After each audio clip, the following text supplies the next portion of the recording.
অনেক ভালো লাগছে। দেশের জন্য কিছু করতে পারলে আসলে নিজের কাছে অনেক ভালো লাগে যে না আমি দেশের একজন নাগরিক হয়ে দেশের জন্য অন্তত কিছু করতে পারছি। না অনুভূতি ছিল যে না আমি পারবো। আমার হারার লক্ষ্য নিয়ে নামি নাই, অবশ্য জেতার লক্ষ্য নিয়ে নামছি, দেশের জন্য কিছু করবো জন্যই নামছি। তো এক এক হওয়ার পর আমার ওই মনোবলটা ছিল যে না আমি দেশের জন্য কিছু করতেই হবে, আমার ওই মনোবল নিয়ে খেলছি যে না ইনশাল্লাহ পারবো। বিষয়টা কি ছিল, আমি আমার পার্টনারকে একটা কথাই বলছি যে পার্টনার আমরা পজিটিভ খেলবো ইনশাল্লাহ, আল্লাহ ভরসা আমরা ইনশাল্লাহ উইন করব, আমরা দেশের জন্য কিছু করবো পার্টনার ইনশাল্লাহ। সবার লক্ষ্যই থাকে চ্যাম্পিয়ন হওয়ার, তো আমাদের দুজনের লক্ষ্য চ্যাম্পিয়ন হওয়ার। দেখা যাক ইনশাল্লাহ, সবাই দোয়া করবেন আমাদের জন্য যেন আমরা ফাইনালে অন্তত খেলতে পারি, বাংলাদেশের নাম আরও উজ্জ্বল করতে পারি।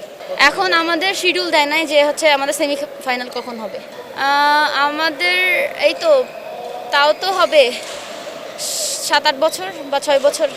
অবশ্যই ইন্টারন্যাশনাল সেমি আমাদের, হ্যাঁ আন্ডার-21 একবার সিলভার ছিল, বাট ওইটা হচ্ছে একটা এজ ভিত্তিক ছিল আন্ডার-21, বাট এটা তো সিনিয়র ইন্টারন্যাশনাল, এটা তো ওপেন, এখানে এটা আমাদের ফার্স্ট সেমিফাইনাল।